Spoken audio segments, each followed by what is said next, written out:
네, 말씀을 함께 보겠습니다. 마태복음 6장 11절이 오늘 본문입니다. 9절부터 11절까지 봉독합니다. 그러므로 너희는 이렇게 기도하라. 하늘에 계신 우리 아버지여, 이름이 거룩히 여김을 받으시오며 나라가 임하시오며 뜻이 하늘에서 이루어진 것 같이 땅에서도 이루어지이다. 11절은 같이 오늘 우리에게 일용할 양식을 주시옵고. 아멘. 기도하는 사람 11번째, 이렇게 기도하라는 9번째입니다. 예, 이렇게 기도하라 9번째. 오늘은 마태복음 6장 11절. 예, 오늘 우리에게 일용할 양식을 주시옵고, 이 말씀을 중심으로 해서 은혜를 나누고자 합니다. 하나님은 우리에게 일용할 양식을 달라라고 기도하기를 원하신다는 거예요. 제가 이 부분을 묵상하면서 왜 하나님은 우리에게 일용할 양식을 구하라라고 이것을 말씀하고 있을까? 우리가 첫 번째 기도해야 할 것이 있습니다. 하늘에 계신 우리 아버지여, 이름이 거룩히 여김을 받으옵소서. 하나님은 거룩한 분이시잖아요. 근데도 하나님은 우리에게 이렇게 기도하기를 원한다는 거예요. 하나님, 이름이 거룩히 여김을 받으옵소서. 이렇게 우리가 기도하기를 원한다는 거예요. 그래서 우리가 기도하는 거, 찬양하는 거, 경배하는 거 같은 건데, 근데 하나님은 우리에게 끊임없이 이 땅에 있는 하나님의 피조물인 저와 여러분들이 하나님은 거룩하십니다. 예, 하나님은 거룩하십니다. 예, 하나님은 거룩하십니다라고 계속 우리가 하나님을 이렇게 찬송하기를 원하는 거예요. 그러는 동시에 하나님은 우리가 거룩하기를 원합니다. 예, 그래서 하나님은 우리가 거룩하기를 원하는 거예요. 근데 우리가 거룩해지는 문을 하나 만들어 놨어요. 우리가 거룩해지는 하나님의 어떤 통로를 하나님이 만들어 놓았는데, 예, 그게 무엇이냐 하면 안식일을 지키는 거예요. 우리가 안식일을 지키면 하나님의 그날을 거룩하게 하겠다라고 했던 것처럼, 예, 그날 우리가 거룩해지는 거예요. 어떤 월요일, 화요일, 수요일, 목요일, 금요일, 토요일도 거룩해지지만 우리가 안식일을 지킴으로 인해서 우리가 더욱더 하나님이 거룩하신 것처럼 거룩해지는 거예요. 저는 우리가 안식일을 기억하여 거룩하게 지키게 되기를 원합니다. 우리가 하나님 나라 그러면 두 번째가 하나님 나라에 임하시옵소서라고 하나님은 기도하기를 원합니다. 하나님의 나라가 임하기를 하나님 크게도 소원하는 거죠. 근데 왜 이것이 하나님의 소원이 되었을까? 원래는 하나님이 이 땅을 창조하시고 하나님 나라가 이루어졌죠. 그래서 하나님의 나라가 이 땅 가운데 이루어졌는데 그것이 바로 에덴 동산이었습니다. 근데 에덴 동산에서 하나님의 나라가 무너져 버렸어요. 불순종함을 통해서 나라가 무너져 버렸단 말이에요. 근데 하나님은 끊임없이 그 나라를 회복하기를 원하고 있어요. 그래서 나라가 임하는데 첫째는 이 지구라고 표현할까요? 여기 하나님 나라가 임하기를 원하고, 또 하나는 작게는 각 사람의 심령 가운데 나라가 임하기를 원하는 거예요. 그래서 하나님의 다스림과 하나님의 통치가 이 온 땅 가운데 하나님 임하기를 위해서 우리가 기도해야 되고, 또 모든 각 사람의 심령 가운데 하나님 나라가 임하기를 하나님은 끊임없이 기도하기를 원하고 있어요. 그래서 하나님의 온전한 통치, 우리가 예수님을 사도행전 5장에 보면 임금과 구조로 믿어라, 이것이 믿는 자인 것을 말하고 있습니다. 그래서 하나님은 이 땅 가운데서 임금이고 구주이기를 원하는 거죠. 그래서 이 통치가 온전히 이루어지기를 우리는 끊임없이 중보하기를 예수님은 원하시는 거예요. 바로 그것은 하나님의 뜻입니다. 그래서 우리가 이 땅 가운데서 하나님 나라가 임하기를 위해서 끊임없이 기도해야 하는 거죠. 근데 먼저 하나님의 이름이 거룩히 여김을 받아야 할 이유가 무엇이냐 하면, 하나님은 어떤 사람들의 기도를 잘 들어주시냐 하면, 의인의 기도는 힘이 있나니 라고 말하고 있는 것처럼, 이제 우리가 의인, 즉 하나님의 말씀에 그대로 순종하는 사람, 그래서 우리가 하나님의 거룩함을 이 땅 가운데 드러내고 거룩함을 만들어가는 사람, 그 사람을 기도할 때 그 기도가 더 빠르게 힘있게 능력있게 응답받을 수 있다는 겁니다. 그래서 우리가 먼저 하나님의 이름이 거룩히 여김을 받는 것처럼 우리가 거룩한 하나님의 사람이 되어야 하고, 그다음에 거룩한 사람이 되면은 이 땅 가운데 어두움 가운데 빛을 비춰서 나라를 이루는, 그래서 하나님의 지배하고 다스리고 통치하고, 또 하나님께서 우리에게 생육하고 번성하고 땅에 충만하고 만물을 다스리라 라고 했던 것처럼, 이것이 이 땅 가운데 하나님의 사람들을 통해서 하나님은 여전히 회복되어서 성취되고 그것을 이어가기를 하나님이 원하시고 있다라고 하는 것이죠. 네, 이것이 이루어져야 합니다. 그 다음에 세 번째 기도할 게, 하나님의 뜻이 하늘에서 이루어진 것처럼 땅에서도 이루어지기를 원한다는 거예요. 여러분, 하나님의 뜻이 하늘에서 이루어졌어요. 하나님의 뜻이 하늘에서 그대로 이루어졌어요. 그래서 우리가 1천층, 2천층, 3천층으로 이제 하늘이라고 하는 개념을 나눌 때, 우리가 살고 있는 것은 3천층인데 이것을 땅의 개념이고요. 2천층은 타락한 천사가 쫓겨나서 있는 그 공간을 2천층이라고 말하고, 1천층은 하나님에 계신 이것을 우리가 보통 우리 성경은 하늘 이렇게 번역을 해놨는데, 원어에 보면 이것이 킹덤이라는 거예요. 하나님의 나라라는 거죠. 그래서 하나님이 거시는 그 하늘의 뜻, 그래서 그 하나님에 계신 그 천국이 이 땅 가운데 그대로 하나님이 이루어지기를 원하는 거예요. 원래 하나님은 하늘에 있는 그 모형 그대로 나라가 이 땅을 만들 때 땅에 하나님의 나라가 이루어졌단 말이에요. 근데 이것이 마귀 사탄을 통해서 파괴가 되고 무너져 버렸어요. 근데 하늘에서 불법이 드러났을 때 하나님이 이것을 쫓아내 버렸죠. 그래서 다시 한번 하늘에는 하나님의 공의, 하나님의 정의, 하나님의 통치가 온전히 회복이 되었어요. 근데 이 땅에서도 하나님은 하늘의 하나님의 뜻이 이루어진 것처럼 땅에서도 하나님의 뜻이 이루어지기를 원하는 거죠. 그래서 이 땅 가운데 하나님이 우리에게 주신 사명이 뭐냐 하면, 가서 전하라 라는 거예요. 그 다음에 전한다 이 말은 뭐냐 하면 변화를 포함하고 있어요. 회개를 전제로 한 변화를 포함하고 있는 거예요. 그래서 하나님의 사람들의 가장 중요한 것 중에 하나가 뭐냐 하면 추수라는 단어로 볼 수 있고, 이걸 다른 용어로는 전도라는 단어로 볼 수 있는 거예요.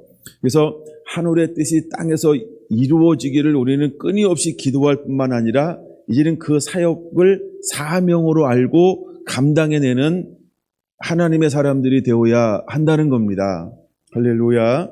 여러분들이 그 주인공들이 되기를 예수님의 이름으로 축원합니다.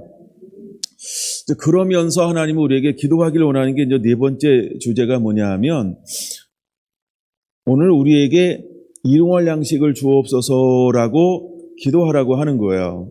근데 일용할 양식이라고 하는 건 두 가지 측면이 있는데, 하나는 하나님이 우리를 만들었을 때 하나님과 교제하는 친밀한 관계를 통해서 하나님의 말씀을 그대로 듣고 순종하는 하나님과 친밀한 관계, 그래서 하나님의 말씀으로 사는 것을 하나님이 우리에게 원리로 만들었어요. 그래서 우리는 날마다 하나님과 교제하는 자, 영의 양식을 먹는 자가 되어야 합니다. 그 다음에 두 번째는 하나님이 에덴 동산을 만들었는데 거기에 흙으로 사람을 만들었어요. 그러니까 우리가 생기를 불어넣은 건 영적인 양식이고요, 흙으로 빚어 사람을 만드는데 몸은 땅에서 나는 육체 땅에서 나는 것을 먹어야만 된단 말이에요. 그래서 일용할 양식이라고 하는 것은 두 가지 측면이 있어요. 하나는 영적인 것을 먹어야 되고 하나는 땅에서 나는 것을 먹어야 하는 겁니다. 이게 이제 창세기 1장과 2장에 있는 걸 지난번 다 말씀을 드렸고, 그래서 우리가 끊임없이 기도할 것 중에 하나가 뭐냐 하면, 하나님 우리에게 일용할 양식을 주옵소서라고 기도하라고 하는 거예요. 우리가 기도하지 않아도 자동적으로 하나님이 공급해 줄 거로 생각하잖아요. 근데 자동적으로 줄 것 같은데 하나님은 우리가 어떻게 기도할까요? 라고 물었더니 예수님께서 이거를 기도할 게 얼마나 분량이 많겠어요, 제목이. 근데 그 중에 이거를 작게는 6개로, 뭐 많게는 8개로 이렇게 나눠놨는데 보통 우리가 이제 가장 중요한 게 6개 큰 주제란 말이에요. 근데 그 중에 하나의 주제가 우리에게 일용할 양식을 주옵소서라고 기도하기를 원하는 거예요. 그럼 우리가 뭘 기도해야 할까요? 당연히 이거 너무너무 중요한 거죠. 그러니까 그렇게 기도하기를 원하는 거예요. 여러분, 첫 번째도 중요하고 두 번째도 중요하고 세 번째도 중요한데 네 번째도 중요합니다. 물론 다섯 번째도 중요하고 여섯 번째도 중요합니다. 예. 아직까지 네 번째 것만 나누니까 네 번째 것까지만 할게요. 그래서 일용할 양식을 하나님이 우리에게 주시옵소서. 하나님은 우리가 기도하기를 원하고 있다라고 하는 거예요. 자, 그러면 오늘은 한번 열왕기상 17장을 다시 한번 보면서 좀 더 깊이 들어가 보려고 합니다. 열왕기상 17장입니다. 열왕기상 17장 준비됐나요? 오늘 길앗에 우고하는 사람 중에서 디셉 사람 엘리야라고 하는 사람이 갑자기 이제 역사에 등장하고 있는 거예요. 예, 그 시대가 가장 완악하고 타락하고 우상을 섬기면서 이것이 북이스라엘 전체 너무 깊이 퍼지면서 막 뿌리를 내려가고 있는 그런 시즌에 이 하나님의 사람이 일어나서 내 말 있기 전까지는 비가 오지 않을 것이다라고 하는 것을 풀어놓았어요. 근데 그 말이요 그대로 응답이 되어지는 거예요. 근데 그 동시에 하나님의 말씀이 엘리야에게 임하기 시작합니다. 2절 이렇게 말하죠. 여호와의 말씀이 엘리야에게 임하여 이르시되. 엘리야에게 무엇이 임합니까? 여호와의 말씀이 임합니다. 그러고 난 다음에 그에게 뭐라고 말을 하고 있냐면, 야, 너는 여기서 떠나 숨어라 라고 말합니다. 그리고 그 시냇물을 마셔라 라고 말합니다. 그리고 내가 까마귀들에게 명하여 거기서 너를 먹이게 하리라 이렇게 말했어요. 그건 여러분, 그리시냇가를 마시게 하는 것, 그 다음에 떡과 고기를 먹는 것, 이게 전부 누가 책임져 주겠다라고 말씀하고 있어요. 하나님이 책임져 줄 거다라고 말하고 있다라고 하는 겁니다. 근데 이제 우리가 사역을 하다가 어떤 경우를 만날 수 있냐 하면 이런 위기를 만날 수 있죠. 도망갈 수밖에 없고 피할 수밖에 없고 숨을 수밖에 없는 이 환경을 만날 것입니다.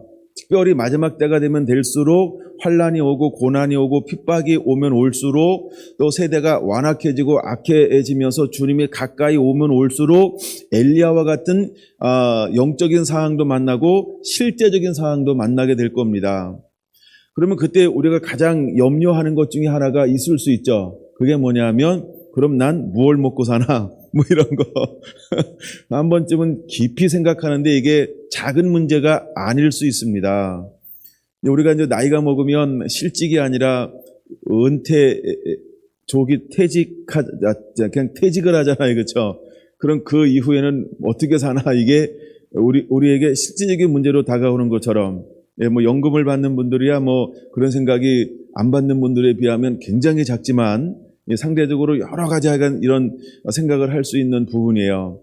근데 이제 우리가 하나님의 나라와 복음을 위해서 주님이 기뻐하는 사역을 하는 가운데서도 우리가 움직일 때마다 일어나는 것 중에 하나가 뭐냐 하면 실제로 이 시스템은 경제 시스템으로 움직이는 부분이 여전히 강하게 있잖아요. 그런 그 시스템 속에 하나님이 믿음의 사람들을 어떻게 할 것인가, 즉 일용할 양식의 부분을 하나님께서 어떻게 하시겠다라고 우리에게 여러 가지 모형을 보여주고 있는가. 그 중에 하나가 열왕기상에 나오는 17장입니다.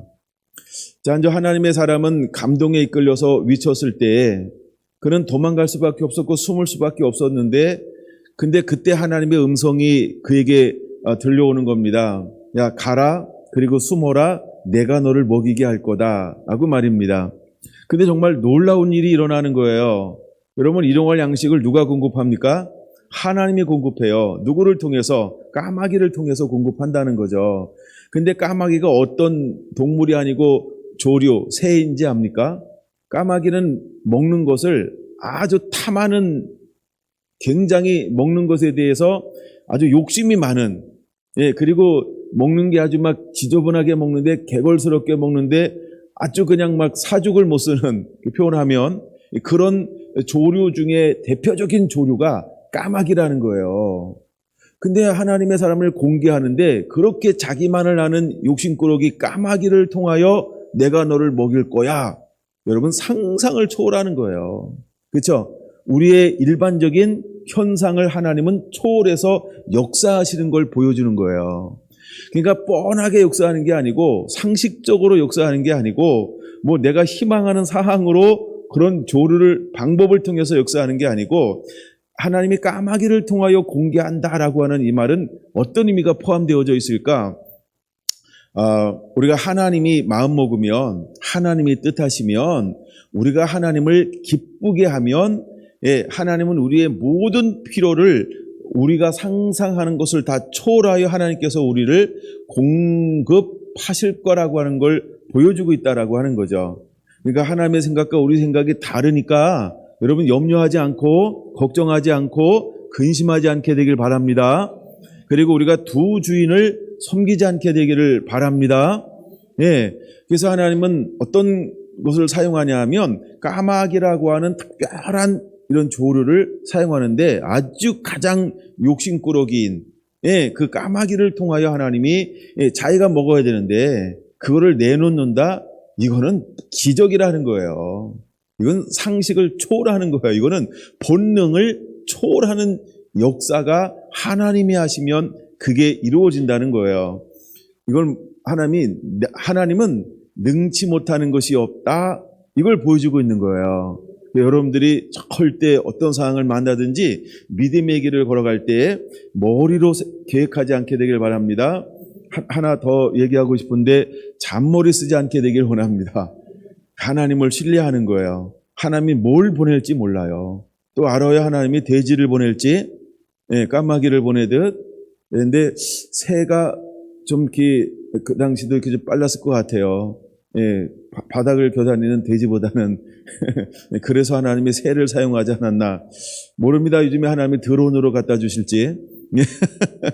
나간 하나님은 뭐 여러 가지 방법으로 하시는데, 어쨌든 하나님은 새를 사용하셨다라는 것입니다.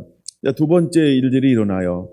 근데 새를 언제까지 보내냐 하면, 까마귀가 공급하지 않은 것 중에 하나가 뭐냐 하면 물이었어요. 물. 근데 비가 오지 않음을 통해서 점점 그리시네크가 말라가기 시작을 했어요.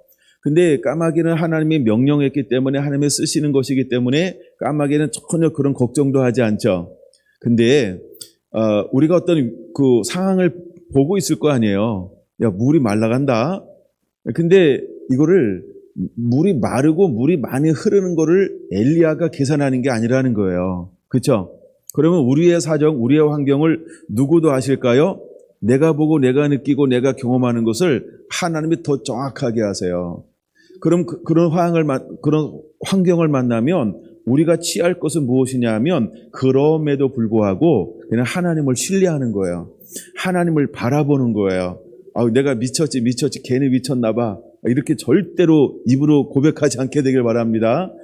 안 미친 거예요. 극히 정상적인 겁니다. 그래서 우리가 복음의 길을 걸어갈 때 그런 일들을 만날 수 있어요. 자, 이제 환경이 바뀌어서 이 그리시네크가 점점 말라가기 시작할 때, 하나님이 또다시 그에게 임하셔서 또 말씀하시고 계시다라고 하는 것이죠. 8절 이렇게 말합니다. 여호와의 말씀이 엘리야에게 임하여 이르시되라고 말입니다. 그러면 2절에서 볼 수 있는 거나 8절에서 볼 수 있는 거나 내가 취해야 할 것은 무엇인가요? 내가 취해야 할 것은 하나밖에 없다는 겁니다. 하나님께 순종하는 거예요. 아멘. 하나님을 신뢰하는 거예요. 아멘. 하나님을 바라보는 거예요. 아멘. 내 능이나 내 힘으로 한 게 아무것도 없죠. 예, 내가 하는 거 아니에요. 그렇죠? 내가 수고하는 거 아니에요. 그래서 하나님은 우리에게 무엇을 놓고 기도하라고 말합니까? 하나님 우리 공동체에게 일용할 양식을 주옵소서. 하나님 우리 가정에게 일용할 양식을 주옵소서. 하나님 내 사역과 삶 가운데 일용할 양식을 주옵소서라고 기도하라고 말하고 있는 거예요. 이걸 염려하라고 말하는 게 아니에요. 예, 그 다음에 그랬더니 하나님이 뭐라고 말씀하시냐면 깜짝 놀랄 말씀이 9절인 거죠. 너는 일어나 시돈에 속한 사르밧으로 가서 거기 머물라. 내가 그곳 가부에게 명령하여 내게 음식을 주게 하였느니라. 이렇게 하나님의 음성이 들려왔다라고 하는 것입니다. 자, 이제 시돈에 속한 땅으로 가라고 이렇게 말하고 있습니다. 여러분 지금 이세벨이 어디에서 왔어요? 시돈에서요. 두로와 시돈 할 때 그 시돈의 왕족이거든요. 예. 근데 그의 아버지는 우상을 섬기는 제사장이었어요. 예. 근데 그가 쿠데타를 일으켜 이제 왕이 되어지는 거죠. 그가 옛날에는 어떤 신적인 존재 섬기는 사람들이 굉장히 어떤 그런 걸 누릴 수 있었던 것 같아요. 우리 뭐 중세도 그렇지 않았습니까? 교황이 왕을 임명할 정도로 이제 그게 센 적도 있었고요. 근데 약간 하나님이 그를 어디로 보내냐 하면 시돈 땅으로 가라라고 말합니다. 근데 시돈 땅인데 그 이제 도시 이름이 뭐냐 하면 사르밧이라는 거예요. 이제 그 시골 하나 이름이죠. 그래서 이제 시돈에 속한 사르밧 땅으로 가라라고 말합니다. 그 다음에 그를 누구한테 보내냐 하면 정상적인 가정에 보내는 게 아니에요.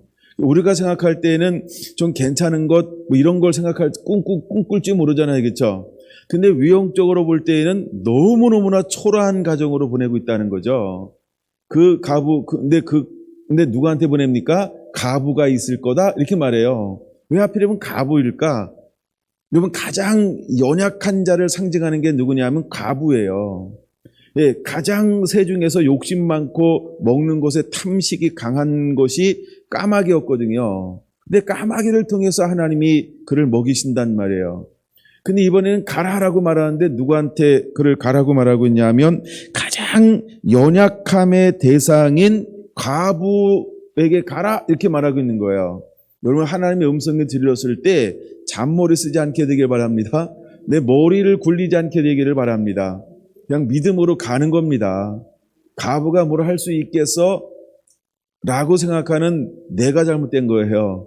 여러분 하나님의 음성이 들리면 그대로 가는 겁니다. 때때로 제가 이제 가끔 이런 얘기를 해요. 우리가 어떤 응답을 듣고 순종을 할 때 보통 우리가 기도를 하면 감동이 오잖아요. 생각이나 느낌으로 제일 많이 온다고 말하죠. 그러면 내 감정을 그대로 한번 느꼈을 때 해보세요. 그리고 우리 하나님은 어떤 하나님이시라고요? 신실하신 하나님이에요. 좋은 하나님이라는 거예요. 하물며 너희에게 뱀을 주랴? 그렇죠? 하나님은 좋은 것을 주실 거란 말이에요. 그럼 내가 감동을 잘못 들을 수 있죠. 내가 잘못 선택할 수 있죠. 그러면 좋은 하나님께서 내가 계속해서 잘못된 것을 선택해서 그것을 가기를 하나님 놔둘까요? 하는 나를 깨우치게 될 거다.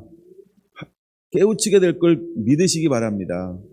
예, 그러니까 내가 좋고 내가 싫고 이것을 내가 나의 기호로 정하지 말라는 거예요. 하나님은 상상을 초월한 것들을 희한한 방법을 통해서 예비해 놓으셨다라고 하는 거죠. 할렐루야. 예.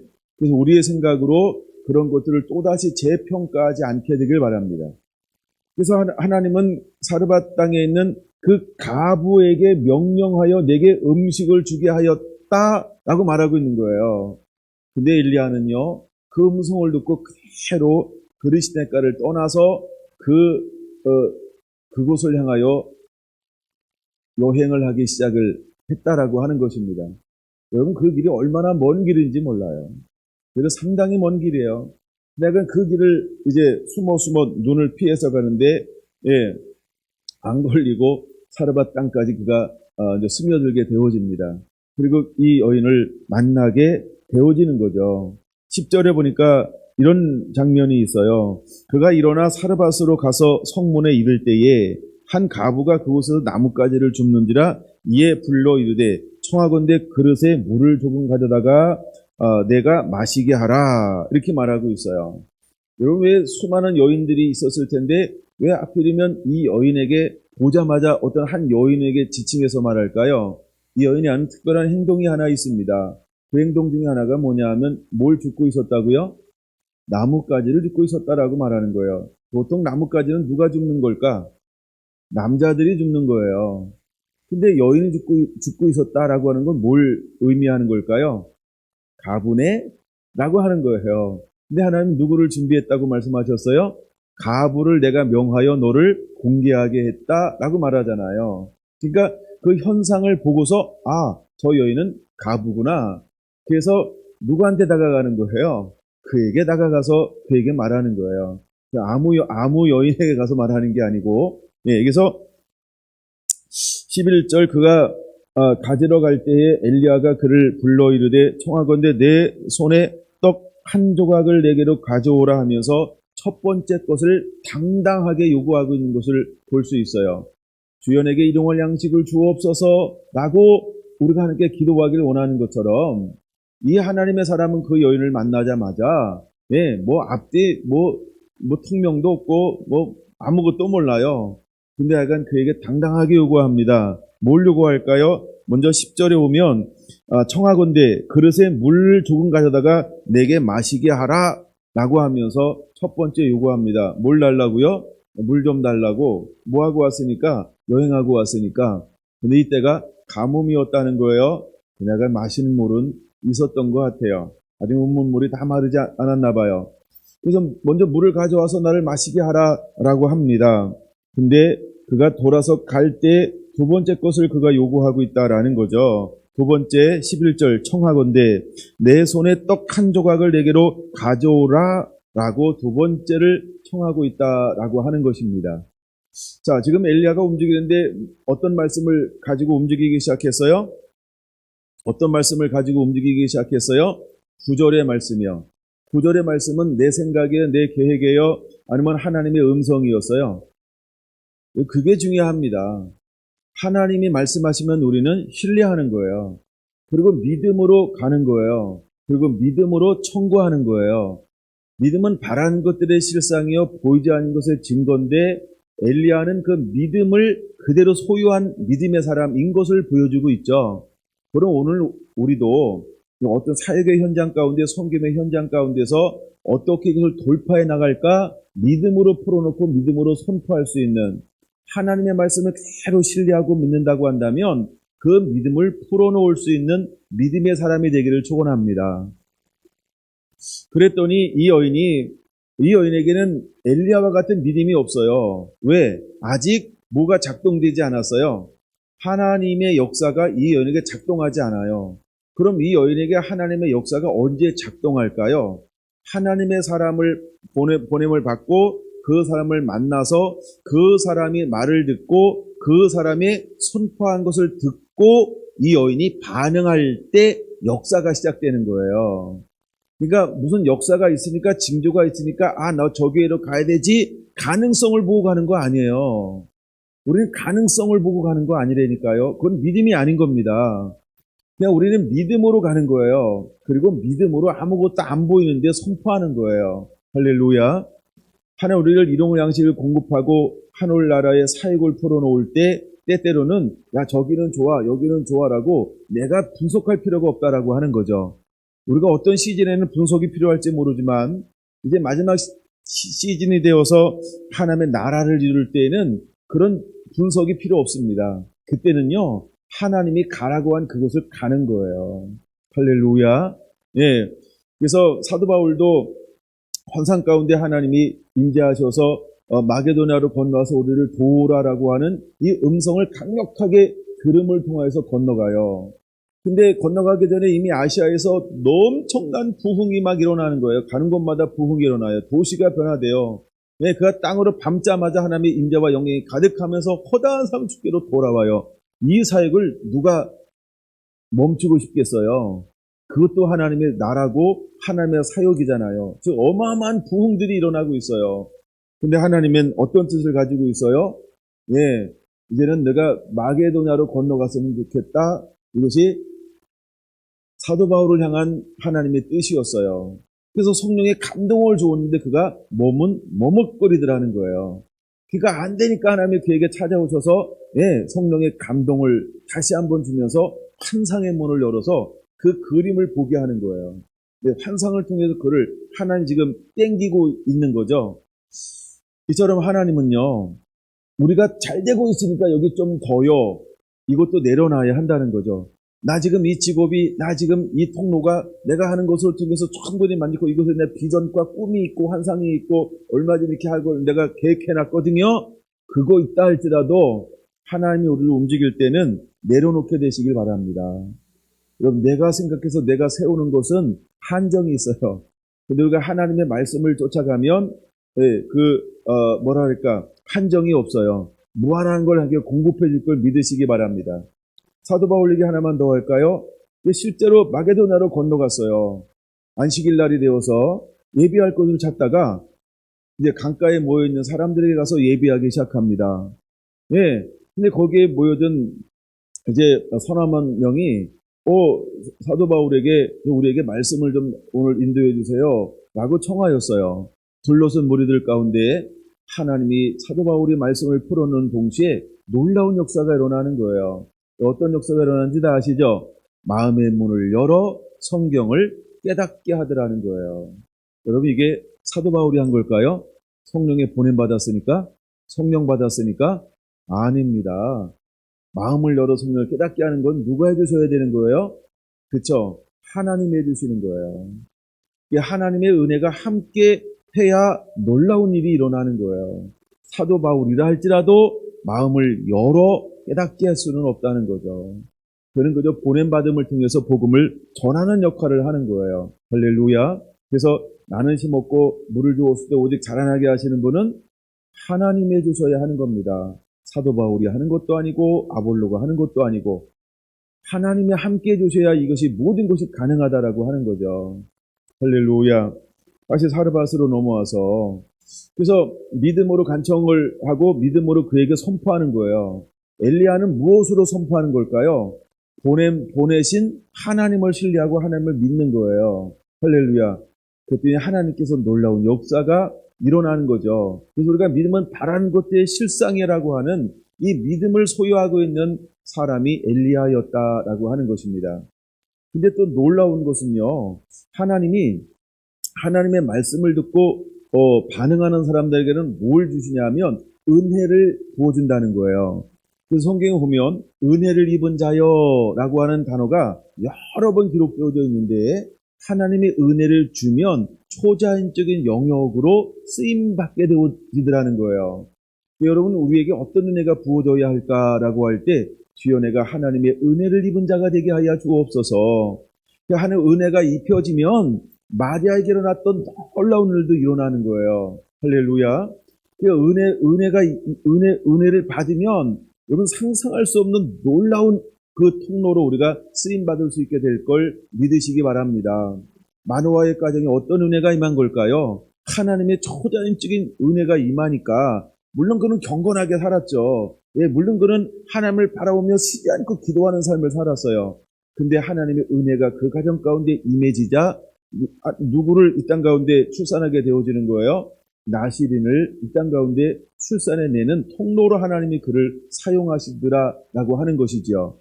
여러분, 우리가 일용할 양식이라고 하는 이 영역에 여러분들 가운데 믿음으로 열려지게 되기를 바랍니다. 이 선지자 하나님의 사람에 다가온 어떤 사람의 말을 듣는 동시에 이 여인은 그냥 있는 현상을 그대로 고백하는 거예요. 아직 이 여인에게는 하나님의 방문이 없어요. 아직 은혜가 임하지 않았어요. 근데 이 여인의 성품을 우리가 볼 수 있는 것 중에 하나가 12절 뭐라고 고백하고 있나요? 여인이 이르되 라는 거죠. 당신의 하나님 여호와께서 살아계심을 두고 맹세하노니 이렇게 말합니다. 자, 근데요, 이 여인이 자기 앞에 다가온 사람을 누구로 지금 말하고 있어요? 저 사람은 하나님을 섬기는 사람이네? 그러면 사람을 보는데 또 누구를 보고 있는 거예요? 엘리야를 보는데 엘리야의 배후에 있는 하나님을 보고 있더라는 거예요. 놀랍지 않나요? 그러므로 여러분, 우리가 하나님의 이름이 거룩히 여김을 받으옵소서, 우리가 거룩한 자가 되어야 할 줄로 믿습니다. 하나님의 빛이 되어야 할 줄로 믿습니다. 그 영광을 운반하는 자가 되어야 할 줄로 믿습니다. 그리스도의 사도, 대사가 되어야 할 줄로 믿습니다. 아멘. 그래서 그렇게 고백을 하면서 나는 떡도 없고 다만 통에 가루 한 움큼과 병에 기름 조금뿐이라 라고 고백합니다. 여러분, 이게 중요한 거예요. 하나님이 아무것도 없어도, 그쵸, 무에서 유를 만드시는데 이미 이 여인에게는 무엇을 가지고 있나요? 이제 모든 것이 다 떨어지고 정말 한 끼를 해결하기도 부족한 그 양을 가지고 있었다라고 하는 거죠. 근데 하나님께서 일용할 양식을 채우는데요, 하나님은 무엇으로도 역사하실 수 있는가를 우리가 깨닫고 알아야 합니다. 때때로 우리는 메말라가는 것에 대한 두려움을 가지고 있을 수 있어요. 뭔가 이렇게 구멍 뚫어짐에 대한 이런 두려움을 가질 수 있어요. 또한 우리가 어떤 실비보험이 없을 경우 여러 가지 오는 어떤 그런 환란을 어떻게 이걸 할까라고 하는 그런 것이 실제로 막 올 수도 있고 막 그래요. 저를 예외라고 생각하지 마시고요. 그래서 하여간 오늘 그런 제도권 안에서 우리가 어떻게 할 것인가, 하여간 이런 것이 있을 수 있죠. 근데 지금 이 여인이 가지고 있는 것이라고 하는 건 그냥 한 움큼이라는 거, 한 움큼. 그 다음에 기름 조금 밖에 없다라고 하는 자기에게 있는 그대로를 지금 고백하고 있다라고 하는 겁니다. 보겠습니다만 오병이의 기적을 다 볼 거예요. 오후에 봐야 되겠는데, 그 오병이의 기적이 일어나는 것처럼 이 조그만 것을 가지고 이것을 어떻게 할 때 말씀에 순종하여 주의 손에 내어놓을 때 그 가정 가운데 놀라운 일이 일어나기 시작한다는 겁니다. 그것이 어떤 기적이에요? 비가 오기까지 통에 가루가 떨어지지 않고 병에 기름이 마르지 않는 초자연적인 영역에 일용할 양식이 공급되어지는 역사가 일어나더라는 거예요. 할렐루야. 여러분, 이런 짤이 하나는 어디다 짱 박아 놓으세요. 그래서 이런 짤이 없나? 10원짜리도 막 팔랑팔랑거리죠? 10원짜리가 너무 가벼워. 여러분, 10원짜리 하나라도 어디다가 이렇게 착 킵해 놓으세요. 알아요? 나 10원밖에 없는데. 그 하나님이 뭐라고 말씀하실까요? 그거면 됐다. 이러실 거예요. 그런 의미의 10원짜리요. 500원으로 할까요? 하여간 얼마를 하든지 하여간 하나 이렇게 좀 기부 좀 해놓으세요. 왜냐하면 이 여인에게 지금 남은 게 뭐라고요? 한 움큼과 기름 조금이라는 거예요. 근데 하나님은 이제 일용할 양식을 공급해 주는데 무엇을 통해서 하나님이 역사를 하고 있나요? 그것 가지고요. 그 남아있는 그것 가지고요. 그거 내가 먹고 이제는 죽여 죽겠나이다 라고 생각하고 있는 그거요. 그러니까 이것이 아무것도 아니라는 거예요. 이것이 너무너무 작은 거라고 하는 걸 우리에게 보여주고 있는 거예요. 근데 하나님은 무엇을 통해서 역사하십니까?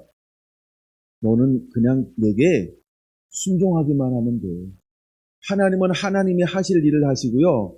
엘리야는 무엇을 해야 할까요? 엘리야가 해야 할 일을 그냥 하기만 하면 되는 거예요.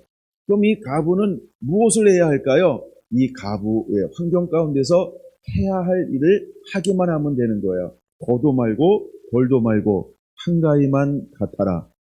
아니구나. 우리가 왜 한가위만 같아라라고 할 때 그때가 왜 그런 표현을 쓰는 거죠? 그렇죠? 가장 추수하고 보내는 게 한가위잖아요. 그러니까 가장 풍성함을 이야기하는 거죠. 근데 이제 우리가 이 하나님이 하실 일은 하나님에게, 엘리야가 해야 할 일은 엘리야, 그 다음에 가부가 해야 할 일은 가부가 해야 되는 것, 그냥 그 있는 환경 속에서 하나님의 말씀을 그대로 쫓아가면 하나님은 하나님의 일을 하실 거라고 하는 거예요. 여러분, 이 은혜가 여러분에게 그대로 임하게 되기를 원합니다. 근데도 이 여인의 마음속에는 무엇이 흐르고 있었냐 하면 13절에 이런 표현이 있어요. 두려워하지 말고 가서 내 말대로 하려니 와. 이렇게 말하고 있어요. 그럼 그렇게 고백을 하지만은 아직 이 여인에게는 뭐가 남아 있어요? 두려우며. 실제로 우리에게도 뭐가 있을 수 있어요? 사실 두려운 거죠. 그렇죠? 이 두려움은 의심이 아닙니다. 그렇죠? 두려워할 수 있는 거예요. 근데 우리가 두려워할 수 있는 거야. 그렇죠? 근데 두려워하는 거는 죄가 아니라는 거예요. 예. 칼에다가 목을 대는 게 아니라 목에다가 칼을 대면 두렵죠. 너 죽을래? 그러면 두렵죠. 그럼 두려움은 죄입니까? 아닙니다.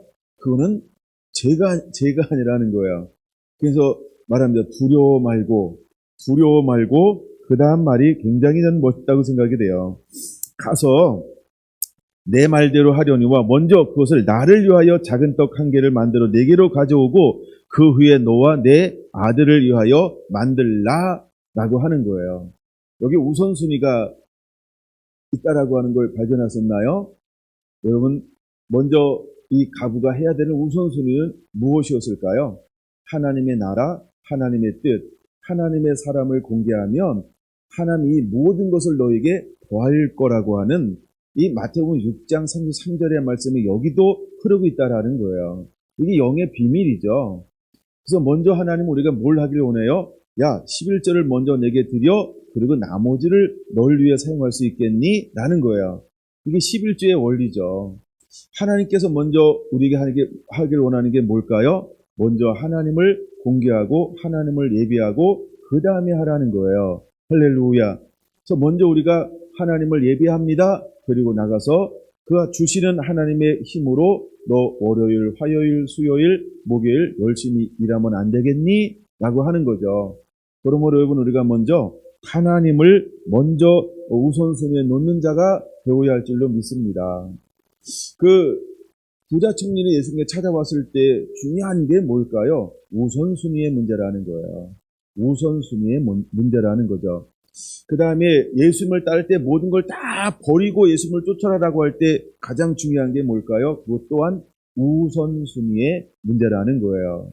우선순위라는 거예요. 나보다 더 사랑하지 않기를 원하는 거예요. 그러니까 예수님을 우선에 놓으라는 거예요. 누구보다, 자녀보다, 누구보다, 자기 생명보다. 그것을 이해하셔야 돼요. 그러니까 이 일용할 양식의 문이 열리고 공급되어질 때 보이지 않게 가장 중요한 것 중에 하나가 뭐냐면 우선순위의 회복이라고 하는 거죠. 네, 제가 지난번 로마서 8장으로 이 부분을 좀 보여줘야 되는데 그냥 넘어가가지고 많이 아쉬운 부분이 있어요. 그래서 우리가 육을 쫓는 자는 육의를 생각할 수밖에 없고요. 영을 쫓는 자는 영의를 생각한다는 거예요. 근데 우리가 요한일서 3장에 말하고 있는 것처럼 영혼이 잘된 같이 범사가 잘되고 강건하기를 원한다라고 말씀하고 있다는 걸 꼭 기억하시기를 바랍니다. 이건 무엇을 보여주고 있냐면 우선순위를 보여주고 있는 거예요. 우리가 우선순위를 어디다 놓아야 할 것인가. 그 다음에 14절 이렇게 말합니다. 이스라엘의 하나님 여호와의 말씀이 나 여호와가 비를 지면에 내리는 날까지 그 통에 가루가 떨어지지 아니하고 그 병에 기름이 없어지지 아니하리라 하셨느니라 라고 말하면서 드디어 그에게 무엇을 선포하고 있습니까? 예, 나를 보내신 하나님의 그 음성, 하나님의 말씀을 선포하고 있는 것을 볼 수 있어요. 여러분 이제 우리가 어느 딱 때가 되면요. 반응하려고 하고 움직이려고 할 때 하나님의 사람들이 해야 할 일이 하나 있다는 거예요. 그게 뭘까요? 하나님의 말씀을 풀어놓는 거예요. 하나님의 말씀을 풀어놓는 거예요. 할렐루야. 예, 그래서 하나님의 말씀을 풀어놓았어요. 그랬더니 그가 가서 말씀을 의지하고 말씀을 듣고 그가 가서는 이게 뭘까요? 믿음으로 반응을 보이는 거죠. 믿음으로 반응을 보여야 한다는 거예요. 그래서 여러분들이 제가 어젯밤에 서재에 있다가 한 2시쯤에 나간 것 같은데 야고보서를 어떻게 하다 보니까 전체를 다시 찬찬히 읽게 됐어요. 먼저 거꾸로 읽어오기 시작해서 이제 5장에 꽂혀가지고 5장 보다가 다시 한번 쭉 볼까 하다가 야고보서 전체를 다 봤어요. 근데 1장에서 제가 뭘 발견했냐 하면 행함이 없는 믿음. 행함이 없는 믿음. 행함이 없는 믿음. 그렇구나. 우리에게 가져야 될 것이 뭐냐 하면, 그쵸? 예, 말씀을 의지하고 대로 삶으로 살아내는 것, 주님이 이것을 우리에게 요구한다라고 하는 거죠. 근데 이 사르밧 가부가, 그가 가서라고 할 때, 그가 가서는 뭘까요? 말씀을 듣고 행함 있는 믿음으로 반응을 하는 거예요. 그럴 때 어떤 역사가 일어나기 시작하는가를 볼까요? 말대로 하였더니 믿음으로 반응했죠. 그와 엘리야와 그 식구가 여러 날 먹었으나, 아니 분명히 한 움큼 남았다 그랬잖아요. 근데 여러 날 먹었으나 16절 여호와께서 엘리야를 통하여 하신 말씀같이 통에 가루가 떨어지지 아니하고 병에 기름이 없어지지 아니하니라. 할렐루야. 우리가 믿음으로 반응할 때 하나님은 우리에게 무엇을 공급하시고 채워주시는 분일까요? 무엇을 채워주시는 분일까요? 믿음으로 반응할 때 일용할 양식을 채워주시는 하나님이시라는 거예요. 믿습니까? 그럼 야고보서 한번 보죠. 야고보서까지만 보고 말씀을 마쳐야 될 것 같습니다.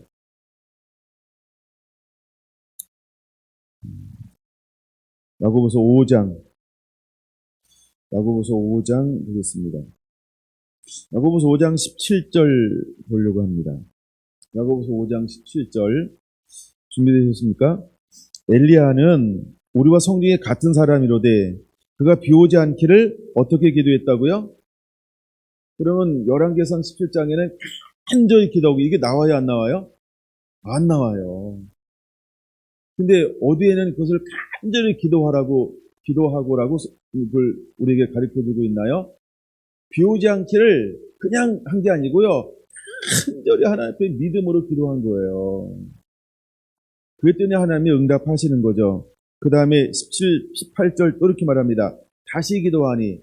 여긴 다시 기도하니 그랬단 말이에요. 그럼 어떻게 다시 기도한 거예요? 비 오기를 간절히 힘을 다하여 기도하는 거예요. 이제 그 갈멜산상에 올라가가지고 머리를 그 양쪽 그 무릎 사이에 쳐박고, 그게 굉장히 힘든 자세예요. 네, 그 되는 분이 있나요? 저는 배가 나와가지고 제가 몇 번이고 혼자 하다가요, 아유 막 온갖 저기 관절들이 땡기고 유연성이 너무 없어요. 그러니까 이렇게 기도한 거 보니까 엘리야는 저보다 날씬한 것 같고 유연성이 많은 할아버지였던 것 같아요.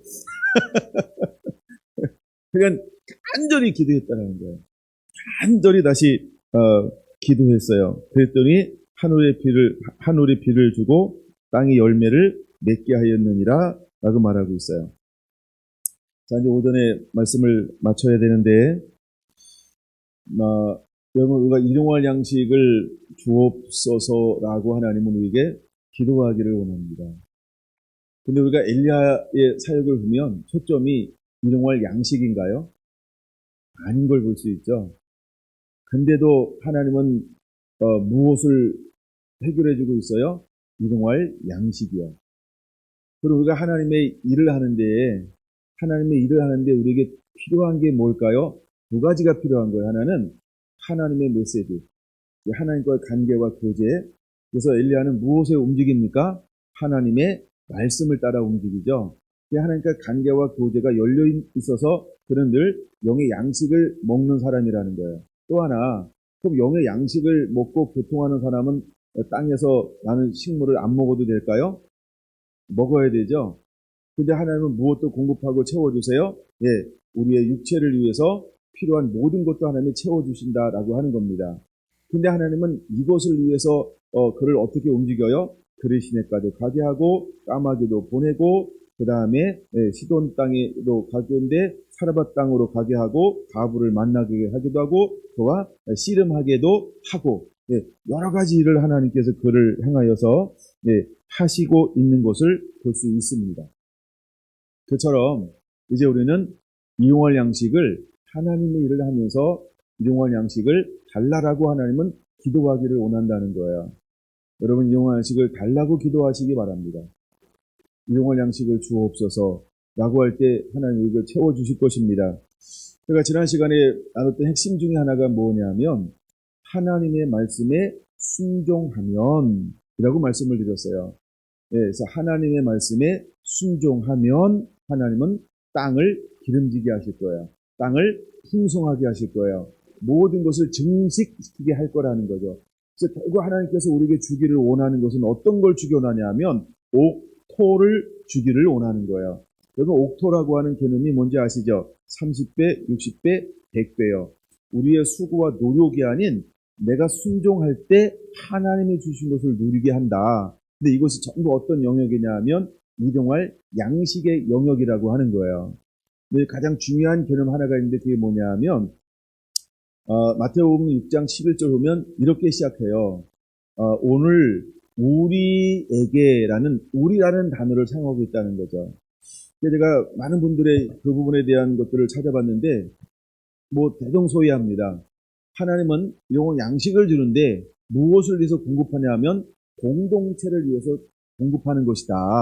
그래서 우리가 때로는 개인적인 것도 있지만 공동체 가운데 하나님은 우리를 이것으로 공동체로 하나가 되기를 원한다 라고 하는 거예요. 그럼 이걸 우리가 이렇게 한번 표현해 보겠습니다. 하나님의 사람을 통하여 하나님은 여러분들이 가서 나라를 이루는 그 공동체를 여러분이 채우는 통로로 사용하게 될 것이다. 할렐루야. 이거 굉장히 중요한 개념이에요. 그래서 하나님의 사람이 가는 곳들마다 하나님의 사람에 의해서 무엇이 풀어지기 시작하나요? 하늘 문이 열려지는데 땅의 문이 열려지는 거예요. 그래서 이것을 공급해 주기를 원하는 거죠. 결정적인 말씀이 뭐냐 하면 그냥 간단한 겁니다. 요한복음 10장 10절이에요. 중간 부분부터 이렇게 말합니다. 내가 온 것은 내가 누구죠? 예수님이요. 그러니까 예수님께서 오신 이유가 뭐라고 설명하고 있습니까? 내가 온 것은 양으로 생명을 얻게 하고 할 때 이 생명은 뭐예요? 이걸 영의 양식이죠. 이건 오후에 나눌 겁니다만 영원한 떡, 나는 영원한 생명을 얻는 떡이다. 나는 살아있는 떡이다라고 말하면 생명을 얻게 하는 거예요. 그 다음에 더 풍성히 얻게 하려 함이라 라고 할 때 이 풍성이 뭐냐라고 할 때 이것은 우리의 육체적인 생명, 즉 일용할 양식인데 육의 양식을 말하는 거예요. 그래서 예수님께서 온 것은 영의 양식도 채워주고 육의 양식도 공급하기 위해서 우리에게 오셨다라고 하는 겁니다. 근데 이것을 언제 잃어버렸어요? 아담이 범죄함을 통해서, 즉 불순종할 때 어떤 문제가 생긴 거예요? 일용할 양식에 문제가 생겨버렸어요. 그럼 일용할 양식의 회복은 무엇을 통하여 완전히 회복할까요? 하나님의 말씀에 순종하면 완전히 회복이 되어집니다. 그런데 이것을 예수님께서 어디에서 회복하셨냐 하면 십자가에서 피 흘려 주심으로 이걸 회복해 놓았단 말이에요. 근데 지금 그럼 예수님이 십자가에서 피 흘려 주기까지를 그 영역을 누가 차지하고 있어요? 마귀가요. 근데 저 영역을 뺏겼잖아요. 근데 얘가 아직도 안 물러가요. 그래서 하나님은 믿음의 사람들에게 뭐 하라고 말하는 거예요? 너는 이것을 행정명령을 이제는 법을 집행하라 이거예요. 우리가 복음 전도자가 된다라고 하는 의미는 뭐냐면 이미 이 회복된 법을 집행하는 거예요. 할렐루야. 사단이 이걸 순순히 안 내놔요. 우리가 집을 바꿔도 살고 있는 사람이 양도 소송을 하기 전까지 안 나가려고 버티죠. 그래 막 법으로 막 강제로 이렇게 온갖 잡소리 막 하잖아요. 그렇죠? 당연한 건데 마치 자기도 당연한 것처럼 어떤 소리를 하고 막 이런단 말이에요. 그렇죠? 그러니까 이 굉장히 이해요. 그러면 사람도 그 모양인데 사단은 얼마나 더 악랄할까요? 그래서 우리가 이 부분을 취하는 자가 돼야 되는데 이것이 바로 복음 전도라는 거예요. 그래서 이제 우리는 이것을 회복하는 자가 되어야 합니다. 할렐루야. 빼앗긴 들의 봄이 옵니다. 아멘. 여러분 이것을 회복하는 자가 되기를 축원합니다.